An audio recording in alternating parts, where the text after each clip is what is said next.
सब ही से नहिया छोड़ायु हो,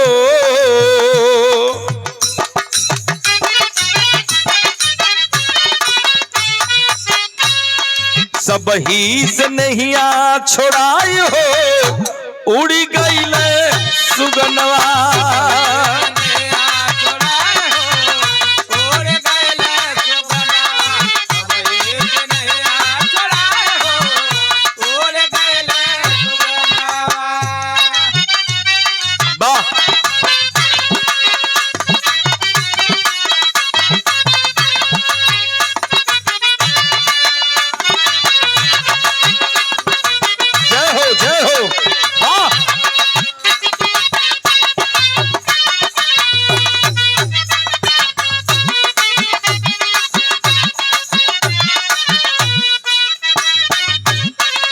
कहना है परिचय है परिवार का।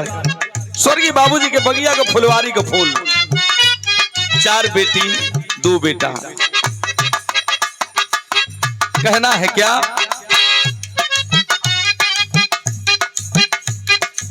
सुरेंद्र यादव कई उषा दुल्हनिया,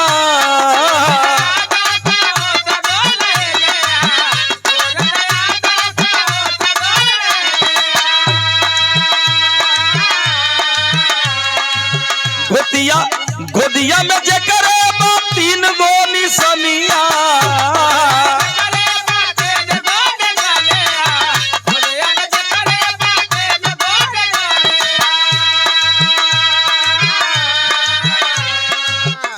आज सब ही से मुहवा के मोड़ी हो,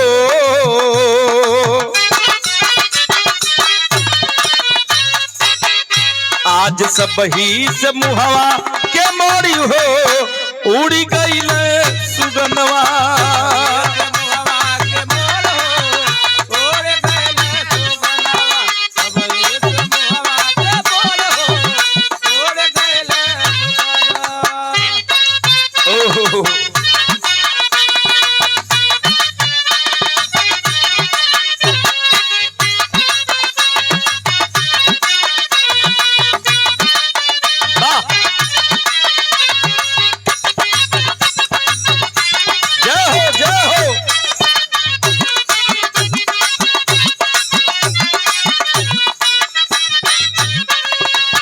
अपना दादा खातिर रोत बाड़े नाती पनाती सब लोग।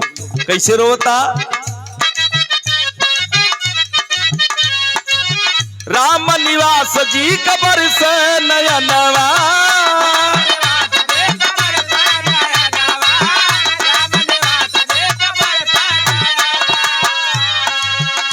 अरे मोनीस बाबू का सुन भयंगनवा,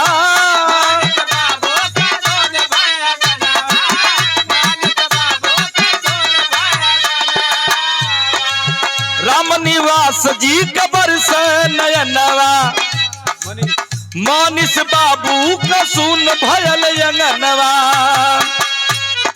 गुड़िया से नतवा के तोड़ी हो,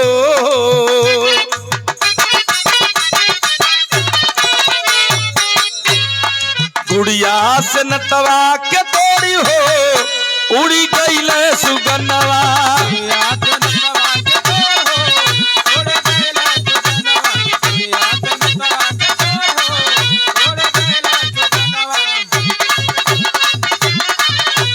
अरे उड़ी गईले